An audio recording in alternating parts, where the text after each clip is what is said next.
તો મિત્રો અત્યારે આપણે પહોંચી ગયા છે શ્રી કૃષ્ણ ભજન હનુમાનજી મંદિર સાળંગપુર ગુજરાતમાં। મિત્રો અહીંયા તમને ખૂબ જ ઓછા ભાવે રૂમોની પણ વ્યવસ્થા મળી જશે તથા અહીંયા તમને સૌથી મોટું પુનાય પણ દેખવા મળી જશે જેમાં તમે વિના મૂલ્ય ભોજન કરી શકો છો। મિત્રો અહીંયા એક હનુમાનજીની ખૂબ જ મોટી પ્રતિમા પણ આવેલી છે જેને કિંગ કોંગ સાળંગપુર એવું નામ આપવામાં આવ્યું છે। મિત્રો શનિવારના દિવસે અહીંયા ખૂબ જ ભક્તોની ભીડ દેખવા મળી જશે। હજારો ભક્તો અહીંયા શ્રી કૃષ્ણ ભજન હનુમાનજીના દર્શન કરવા માટે આવે છે।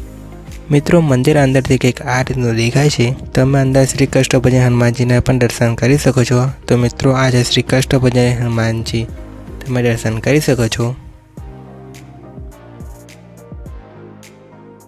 મિત્રો મંદિરની પાસે શ્રી હરિ મંદિર આવેલું છે જેની અંદર સ્વામિનારાયણનું ગાડું તથા સ્વામિનારાયણ જે પથ્થર પર સ્નાન કરતા હતા તે પથ્થર પણ દેખવા મળી જશે તથા અહીંયા એક હનુમાનજીની અદ્ભુત મૂર્તિ પણ આવેલી છે જેના એક હાથ શ્રીફળ નાખો તો બીજા હાથમાં ફાળેલું શ્રીફળ પાછું આવે છે।